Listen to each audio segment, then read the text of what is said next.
அன்பு சொந்தங்களே, நம்ம இப்போ என்ன பண்ணுறோம்னா, இப்போ துணி துவைக்க நம்ம டியூட்டிக்கு போன துணியெல்லாம் துவைக்கிறதுக்கு, ஏன்னா நம்ம பக்கம் ஆற்றுல தண்ணியே நம்ம ஆற்றுக்கு போகிறோம். ஏன்னா அங்கே பைப்பில் தண்ணி வரதில்ல சொந்தங்களே.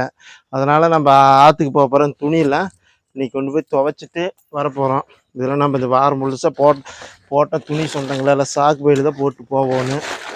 என்ன பண்ணுறது, கிராமப்புறத்தில் அப்படி தான் இருக்குது விவசாய நிலைமை. எல்லாம் நம்ம தண்ணி இல்லை, தண்ணி மொத்தம் வேஸ்ட் பண்ணாதீங்க சொந்தங்களே. தண்ணி இல்லாத காரணத்தினால எங்கள் போல் எவ்வளோ சிரமம். இவ்வளோ துணி பூரா இன்றைக்கி துவைக்கிறதுக்கு போகணும், சமக்காலம் துவைக்கிறதுக்கு போகணும், எல்லாமே கொண்டு போகணும் சொந்தங்களே. எல்லாம் வேலைக்கு போட்டு எல்லாம் வேலைக்கு அங்கேயும் போட்டு போயிட்டோம். தண்ணியே இல்லை. தண்ணி மொத்தம் வேஸ்ட் பண்ணாதீங்க. மொத்தமாக யார் யார் ஏரியாவில் இப்படி இருக்குது தண்ணி இல்லாமல் இருக்குதுன்னு கமெண்ட் பண்ணுங்க சொந்தங்களே. வேஸ்ட்டு கீஸ்ட்டு எல்லாமே துவைக்கொண்டு போகிறோம் சொந்தங்களே. சாக்கில் போட்டு தான் யார்